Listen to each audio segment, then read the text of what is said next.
Is John Paul Miller a rural psychopath? What makes him tick? We're going to do a psychological profile on him. Let's go.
Disclaimer notice.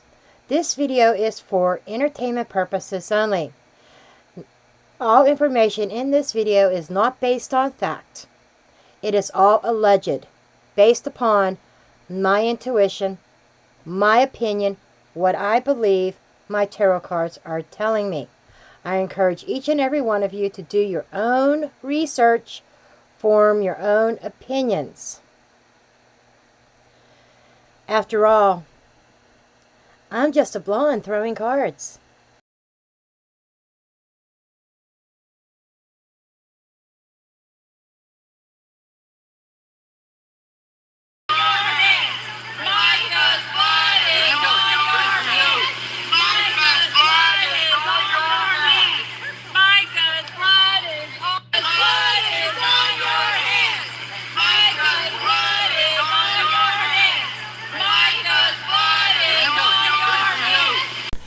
Okay, so there's a lot of stuff coming out about John Paul.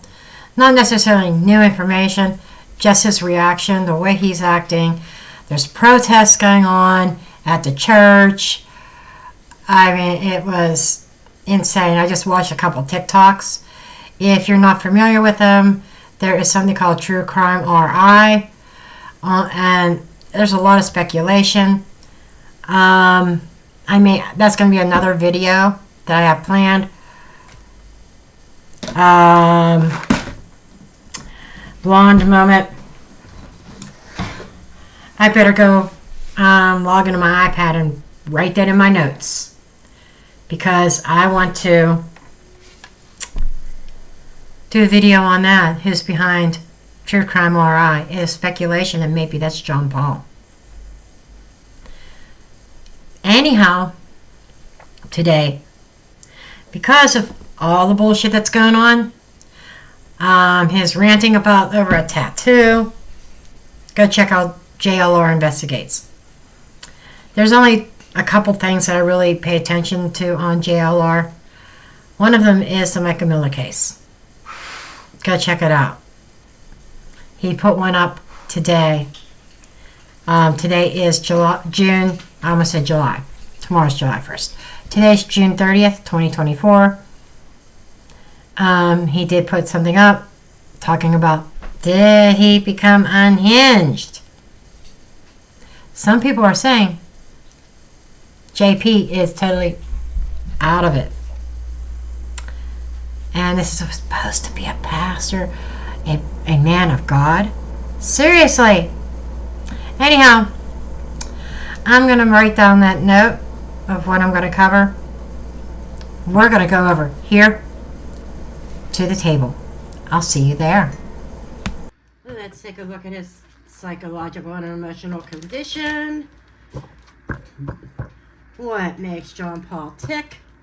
And I'm going to draw a couple oracles from the Black Mirror Oracle, just to get a quick overview before I dig into these cards. And I am going to be using a new spread, one that I have recently developed for such readings, when you want to dig into the psychological and emotional state of somebody. Doesn't have to be a criminal. It could be grandma, or it could be a brother, whomever. Okay, so let's go ahead and get into this. Okay, show me. One more shuffle.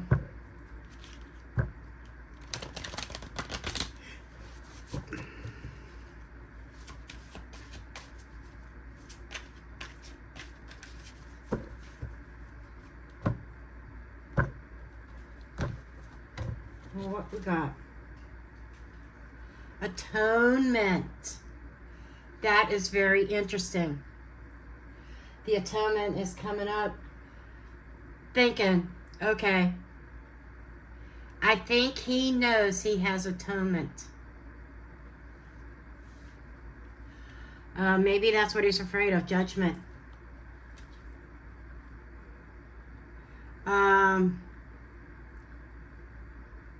Envious, gluttony.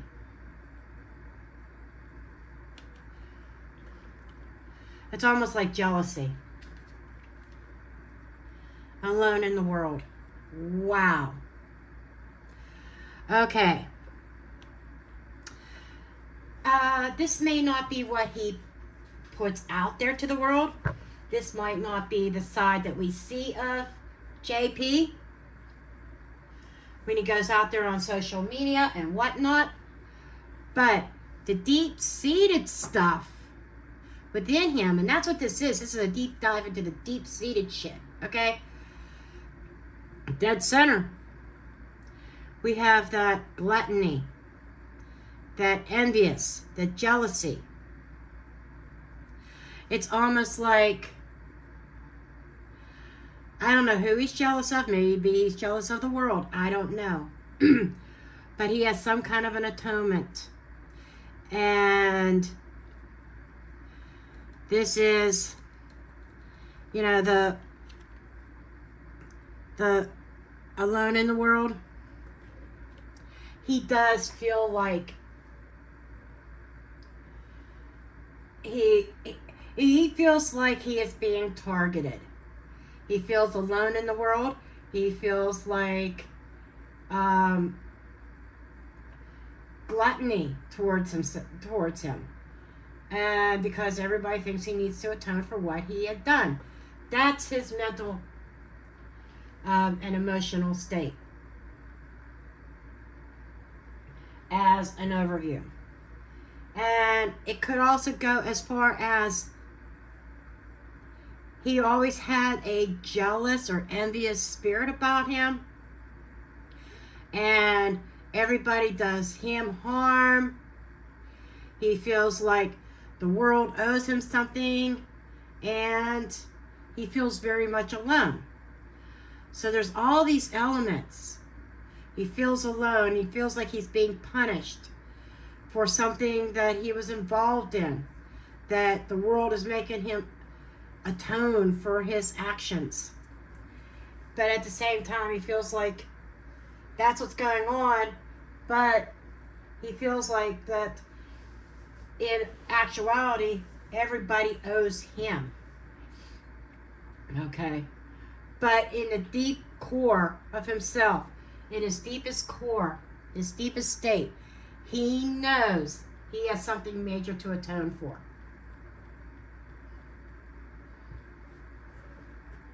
And the world is against him. It's gluttony. It's against him. And that atonement could be anything from how he treated Micah during the whole course of their relationship to right up until her end. Okay? Okay, let's take a look at this yo-yo. This sociopath. I think he's a sociopath. I really do. He's probably bipolar and who knows what else. After all, wasn't he prescribed lithium? Instead of him taking the lithium, he was giving it to Micah, who didn't need it. You see what I'm saying here?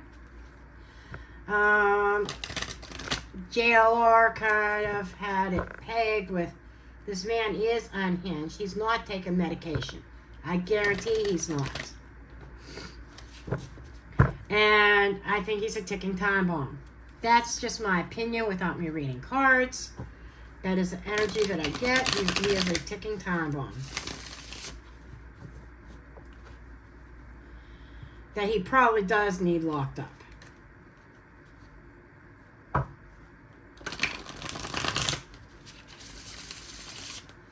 And this is the Edgar Allan Poe Tarot, if you're wondering what this deck is.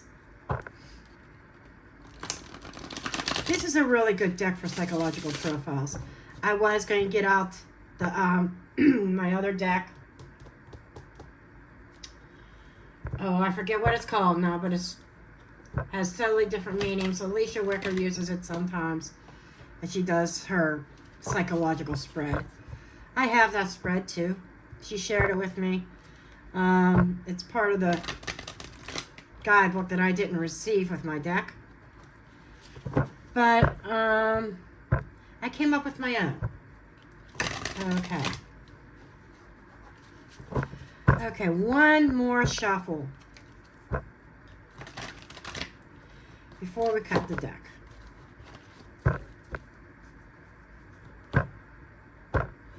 And I'm going to lay the cards out, then I'm going to go through them one by one.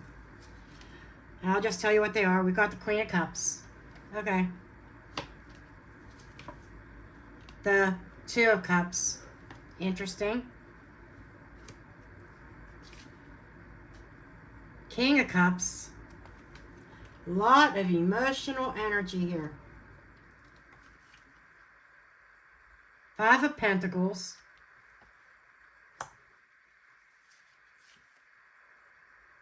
Page of Pentacles. Emotional, financial.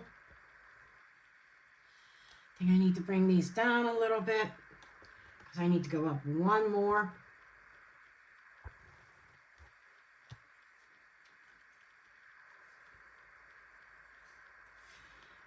Eventually. Okay, we have the Ace of Swords.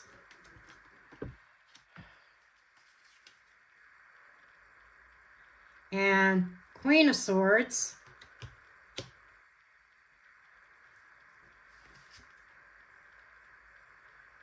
Seven of Wands. Might have to overlap these a little bit.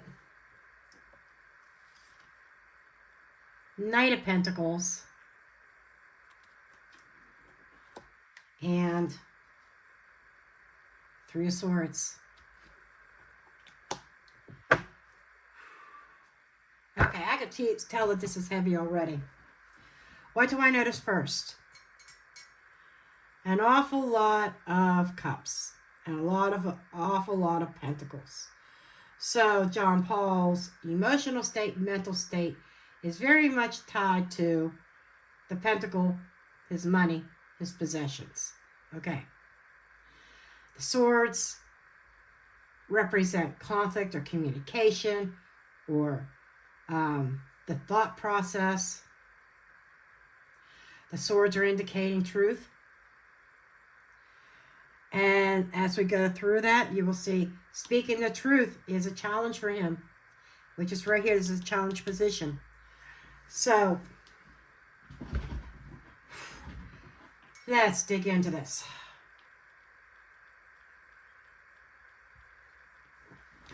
And I'll see if I need Mildred at any time or any other clarifying deck. Okay. This is his conscious mind. Queen of Cups. His conscious mind is one who are very, very intuitive.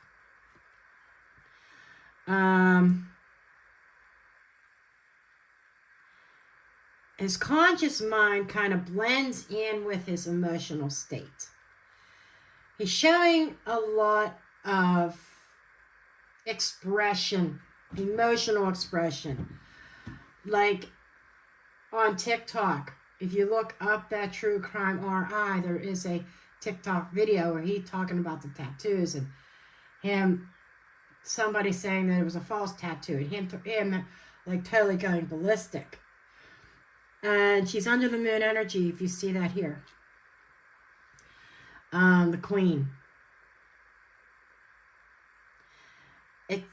he internalizes his emotional state very much. The conscious mind is being very expressive on how he's feeling. Okay.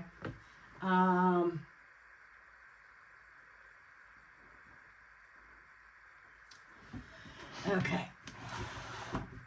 Mildred. I am going to bring Mildred out because I really want to know as I go. I really want some more information, some more answers on this conscious mind with this Queen of Cups. Okay. His conscious mind is all, I just get all over the place, maybe even mysterious, maybe a little bit, definitely not rational, but highly emotional.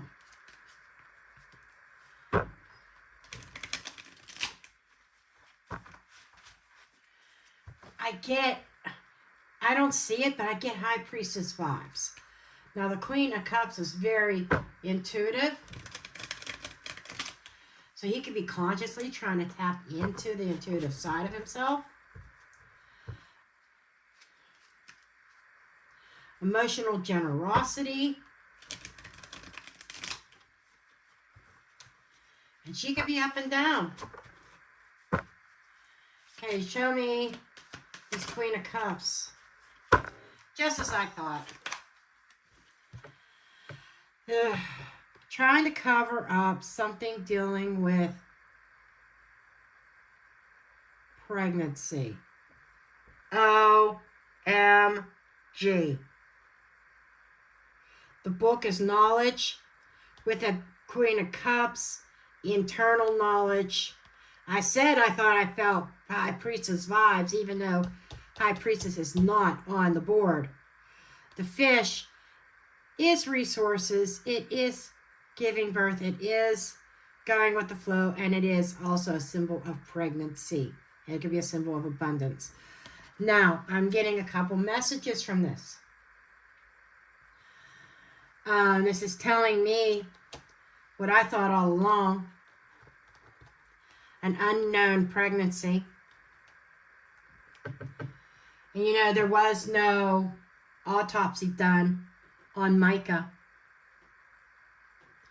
I've gotten the pregnancy vibes this whole entire time with Micah.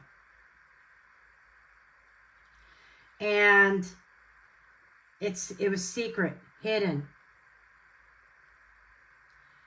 Not only that, I'm getting also cooking the books. The abundance, hidden resources. Hidden resources. This is what the conscious mind is thinking. Okay? He's thinking about his hidden resources. And yes, an element of pregnancy. I'm telling you right now. I don't know if we'll ever know that because Micah was cremated. No autopsy. I think there was a toxicity report, but that was it. No, they weren't looking for pregnancy hormones or anything like that. And I don't think it would show up anyhow, because when she was passed, the baby would have passed. And that wouldn't be in the blood anymore. But yeah, so there's a lot going on in the conscious mind that he is trying to find some kind of emotional balance. Might even be some worries and concerns there. Okay, the subconscious mind is the Two of Cups. I told you so. This is what is deep down. This is things that maybe speaking through his dreams, things he's not aware of about his partnerships. And I get surface level. So what I mean by that is on a subconscious level, his connection to Micah . was more about control. I'm getting a control factor, looking over a control factor than love. But subconsciously, deep in the subconscious, there is that union there. On a subconscious level, this is about being blessed with in union, in partnerships. Okay, thank you, Spirit. On a subconscious level, he feels that he is not complete unless he's with somebody. And it's all like, it's not deep love. It's just for the sake of not being alone. Okay, Mildred. Show me this Two of Cups.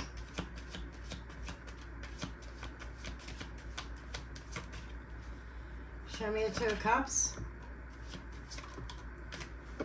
Door of opportunity.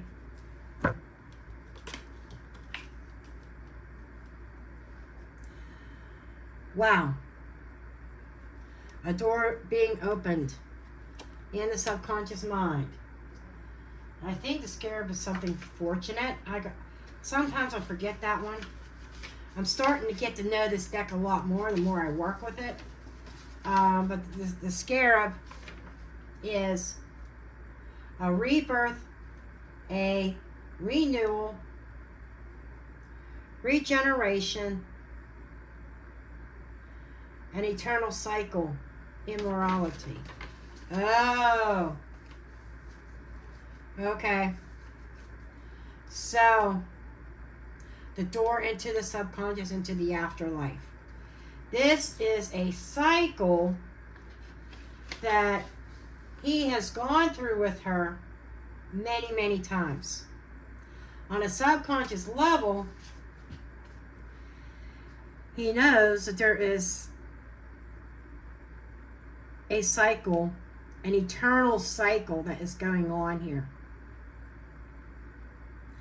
Probably going to have to meet up with Micah in the next lifetime. The door opens to the door to eternal life. Oh my God.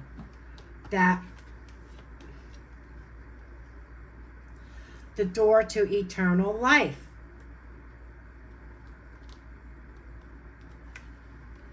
Subconsciously, his mind is saying, well, you're supposed to be with Micah till death do you part.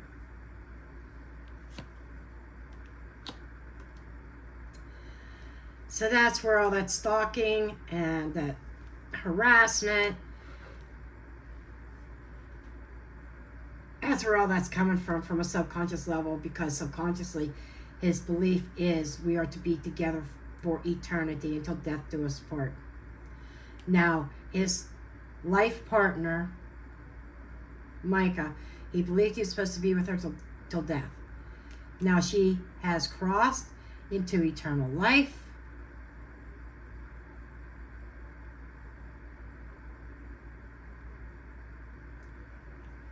And I think he still believes on a subconscious level that he's going to be given that gift to eternal life. Oh, this is going to require even more clarification. Hold on a second. I know what I want. Just with fingernails, it's a matter of grabbing it. Okay. Okay. Well, I believe how many decks I have out because I'm working on readings for my other channel as well. Okay. I want to clarify this more about this eternal life. More about this eternal life. I probably could have gotten the tokens, but... Okay. Wow. Okay, that didn't take long. Cornerstone. I'm thinking Cornerstone television. I'm thinking religious. The cornerstone of his belief system was about eternal life. And boy, this deck really wants to talk. Cards are flying. This one went across the table and on the floor. The man. Oh my God. I shit you not. He still to this day believes he is a man of God. And he is going to be given the gift of eternal life. And he's going to enter into the eternal life where Micah's at. He's going to see Micah again in eternal. Yeah. He still believes he's a man of God. Wow. Well, that's the deep subconscious. Doesn't mean it's in the conscious mind.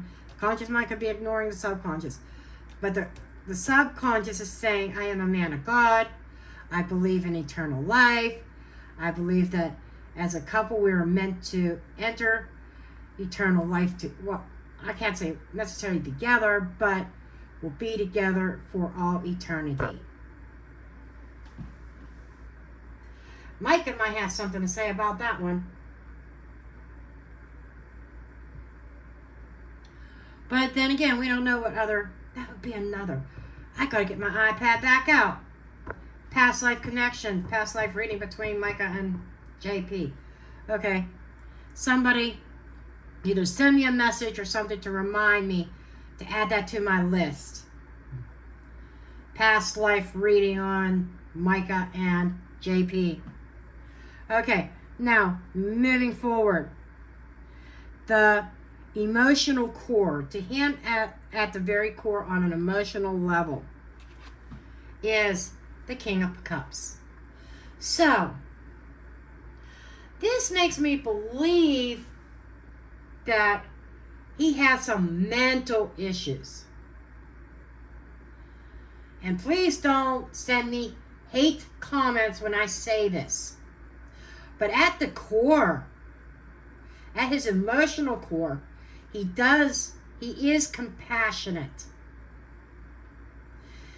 He does have, but at his core, he has control over his emotions. He's mastered his emotions.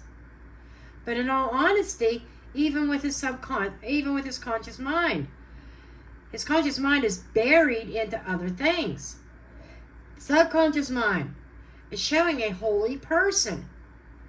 But I think as a holy person, it either got possessed or has mental illness. Because at his core, he's coming up as somebody being generous, genuine, loving, caring, wanting to take care of others. That's the core. However, I think the mental mind takes over, and there's an abuse of that, or an excess of that, to the point of control.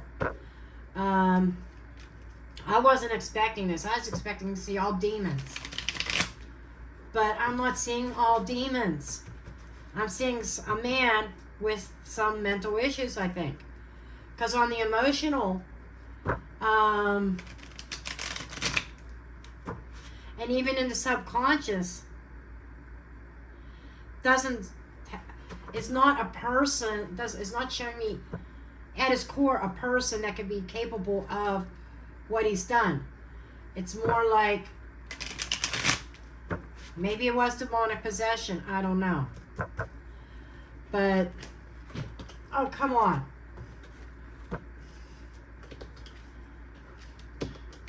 So, he's worked very hard to transform. Okay? He was once a King of Cups, but then there has been a transformation. Okay? Worked hard on his transformation. Because what was down there was a lot of toxic emotions.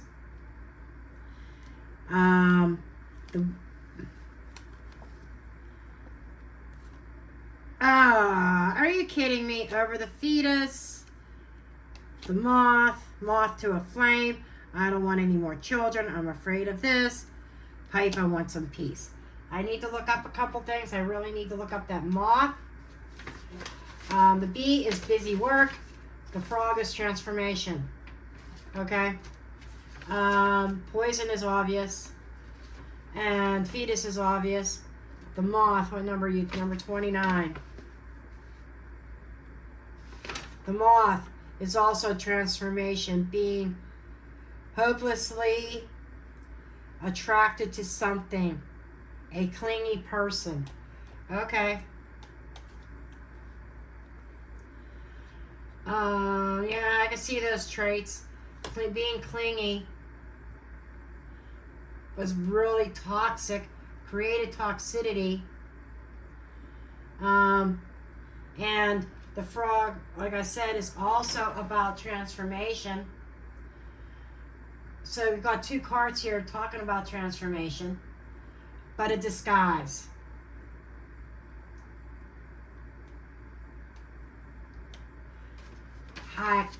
I'm telling you, man, this guy is good at disguises, ain't he? But a peaceful outcome.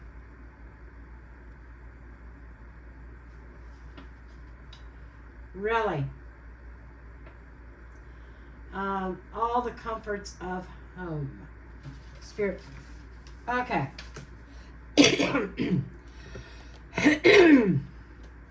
Emotionally,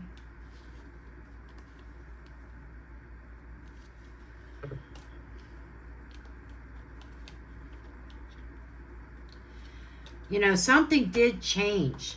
And I think the transformation into birthing something new, a new transformation. That he worked really hard to hide the emotional toxicity. So what I'm getting here as his emotional core,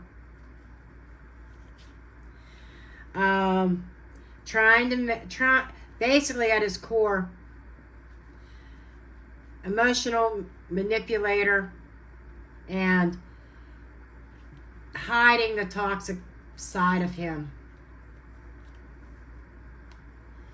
And working very hard to hide it. And meanwhile, I think birthing something new, I still get the pregnancy. That pregnancy was going to change and transform his life in a direction that he did not want. I'm getting a lot of detached energy. Okay? But he was attracted to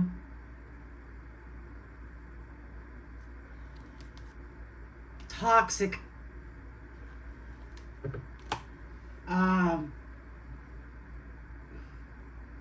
I'm getting control, but being drawn to something that appeared positive, which was really negative. I'm getting more of Micah's grooming. Okay? But him at the core is not who we see. We see the obvious now. Toxic. But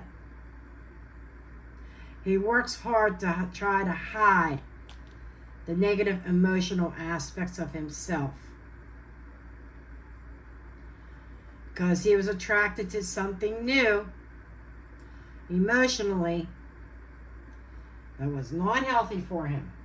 Just saying.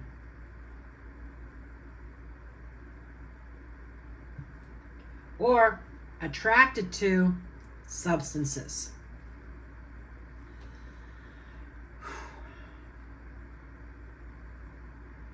Okay, the next card are his mental blocks.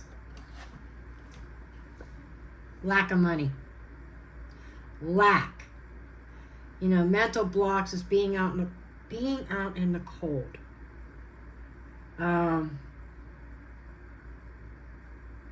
Abandonment created a mental block for him. Micah left him, and it created a block in the road. He had that need to control. And she was making moves to move on and leave him. But a mental block is that fear of abandonment. And Micah was bringing that out to the surface because she was leaving him. What else can you tell me about this abandonment? Thank you. Time and tree. Something that took time to take root. Excuse me. Something deeply rooted, being uprooted with the Five of Pentacles. That was his block. He could not get past someone else making a decision that would alter his own life.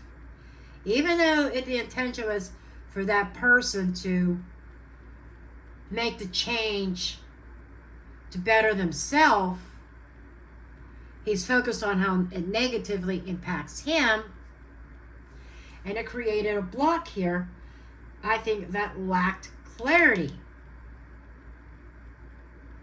Okay? Because the past influences affecting this is the Page of Pentacles. This, I feel, is a written communication, written contract. This could be the marriage contract. This could be a student learning something. But the Page of Pentacles brings messages. It brings contracts. Written. The written word, in my opinion. So there were text messages that really affected his behavior. I believe he monitored or would get into her phone, whatnot, to look at messages that what she's been saying to other people.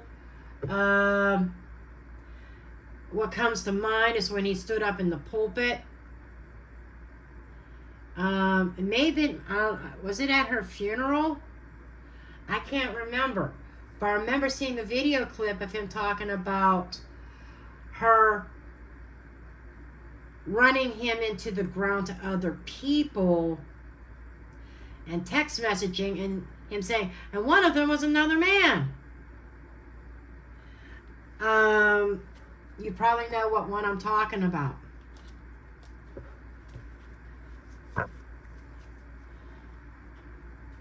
Let's get cards on this one.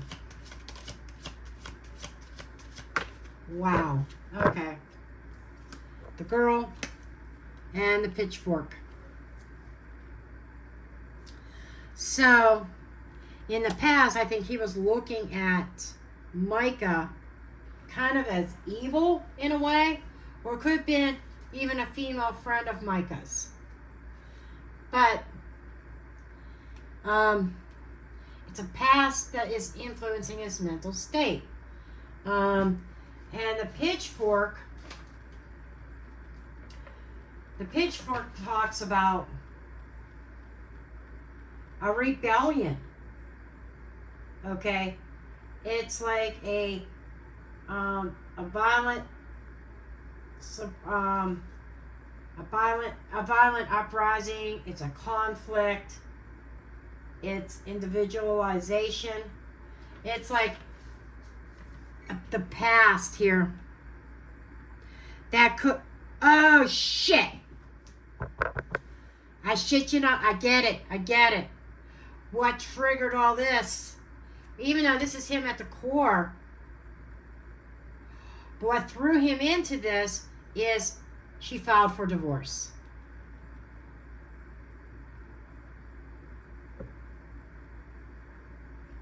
The pitchfork is a conflict.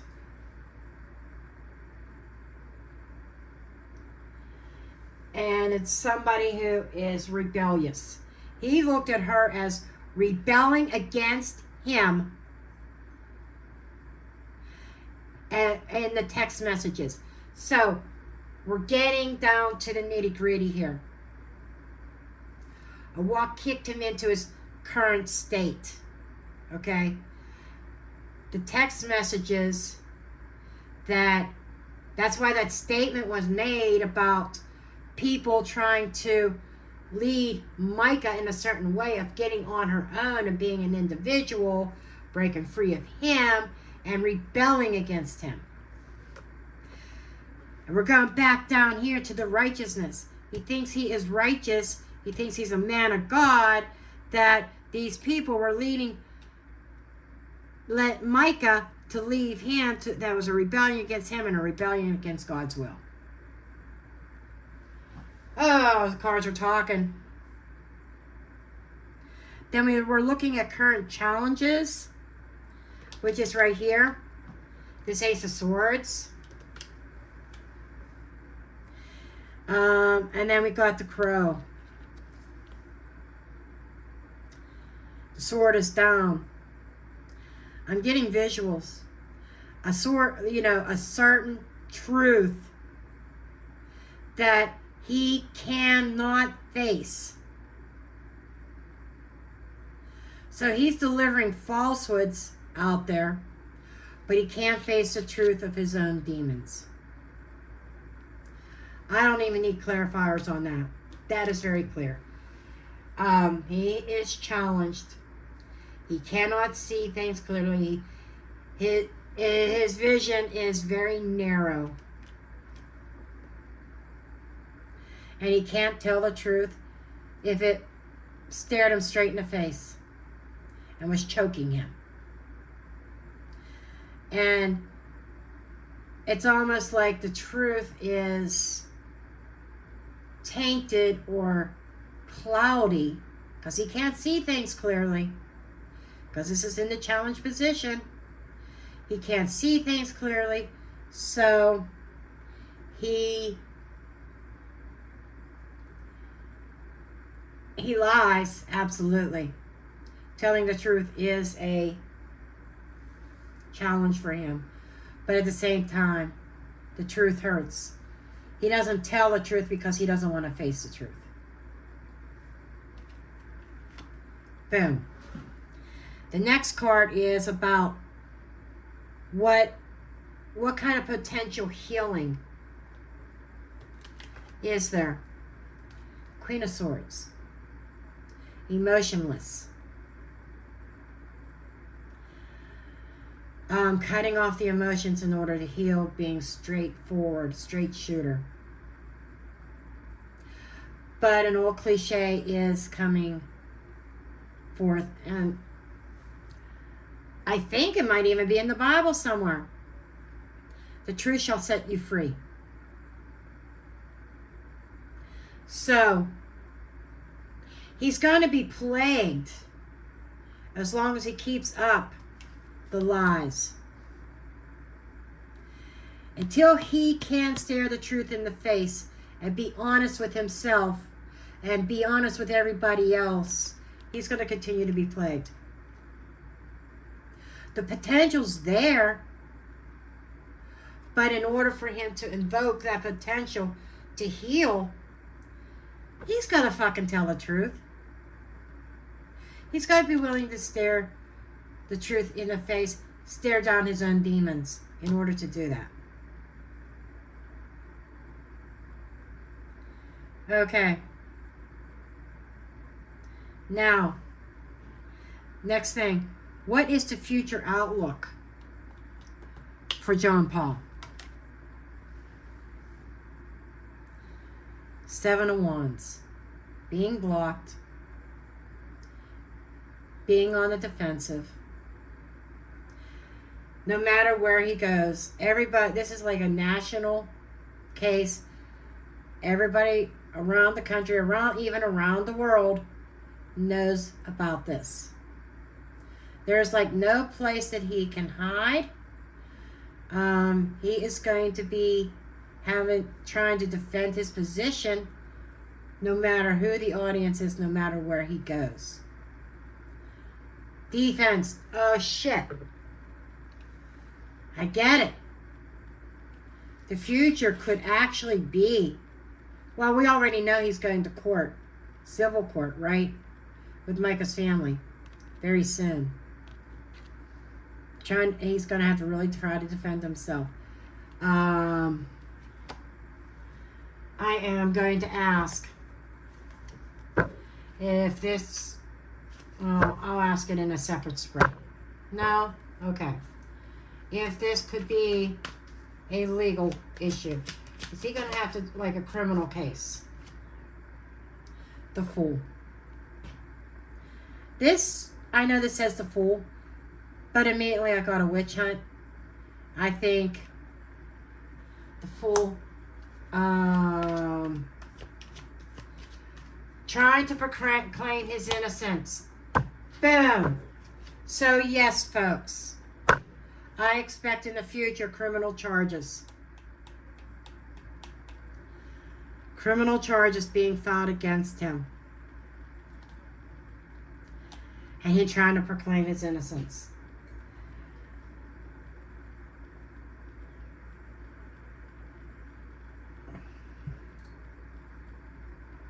Okay, advice for his mind, about his mental state. What advice does Spirit have for his mental state? Ground yourself. Knight of Pentacles. Ground yourself. Show yourself trustworthy. Slow and steady. Needing to prove. It's like you're going to have to prove your worth. You're going to have to prove that you are trustworthy.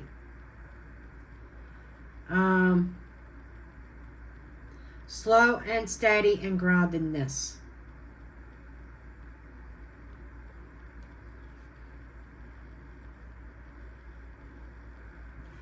And he's going to have to earn people's trust. I don't know how that's going to happen. Let me see some. Let's get Mildred on that. I'm real curious about this Page of Pentacles for his mental advice, for his mental state. The Wheel. Change his lying ways in order to gain trust back of the people.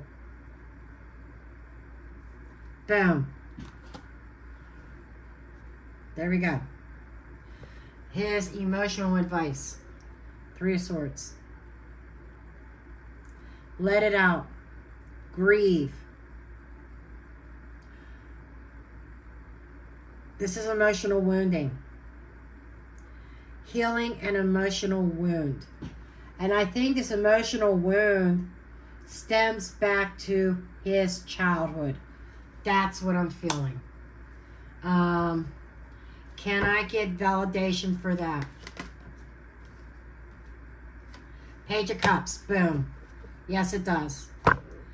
It is a childhood wounding that is affecting his adult life, that I don't think he ever received treatment or help for. Trust in God. But how do you trust in God and look for that emotional healing if you don't know that it exists? It's like, present it to him.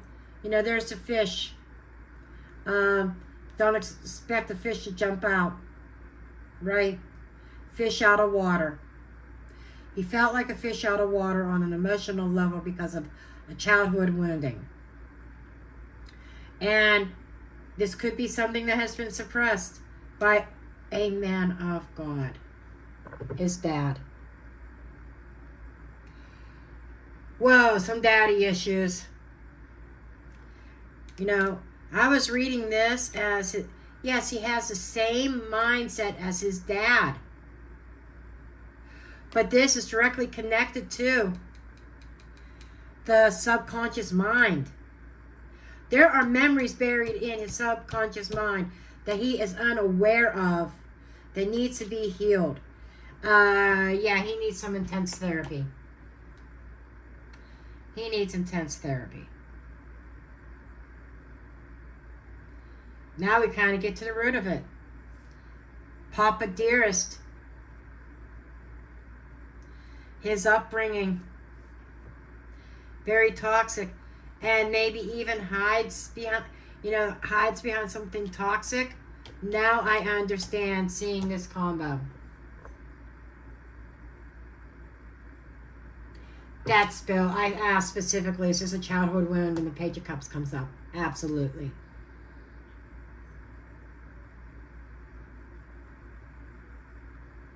Childhood wounds. Healing the childhood wounds to heal the emotional state. In turn will help change his lying behavior and get honest with himself and face those demons and that truth in order to heal on an emotional level, on a psychological level. The snake is very toxic also. We got the poison, we got toxic here. The wheel keeps on spinning. And I don't, I have to give credit where credit is due. So I think that this guy belongs behind bars. I think he belongs in a mental hospital and then behind bars. Okay?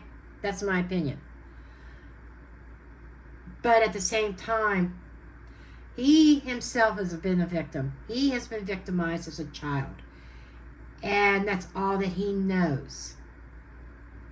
How many generations back does this go? I wonder. Because that tree is talking about something deeply rooted.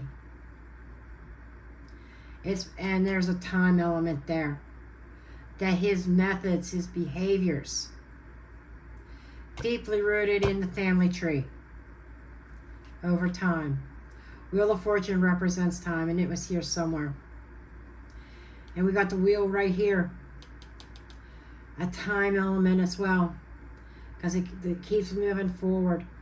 And as things move forward, until he deals with this and the toxicity of his own childhood.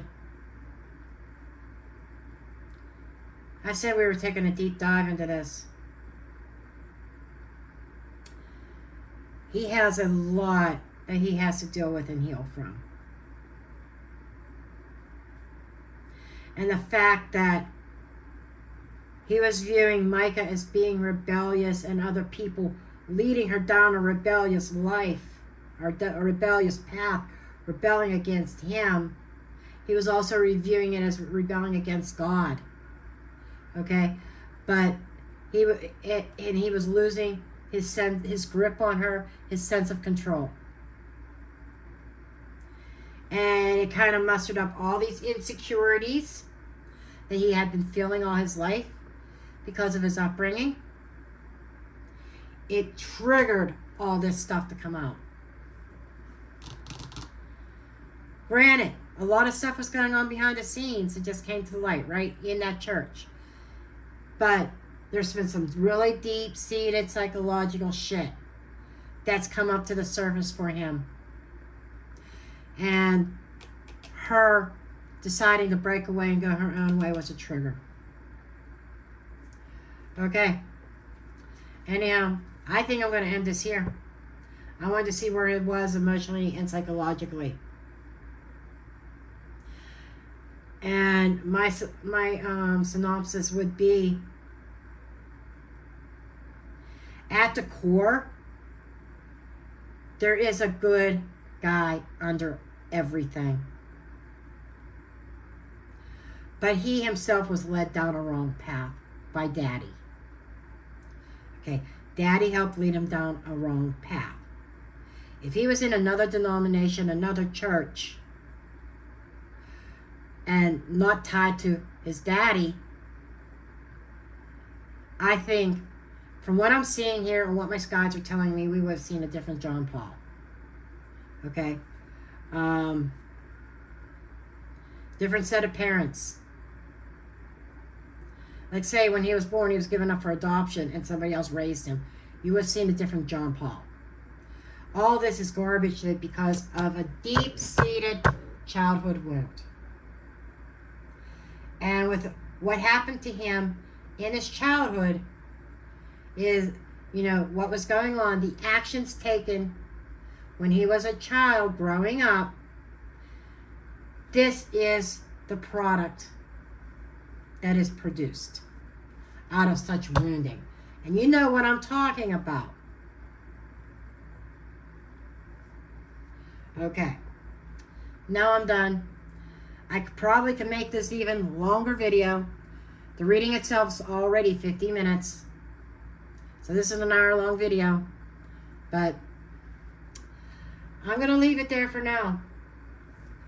And don't forget, leave a comment or somebody send me a message to do a past life reading involving Micah and John Paul. Love you all. And folks, this here is where I am dropping the mic.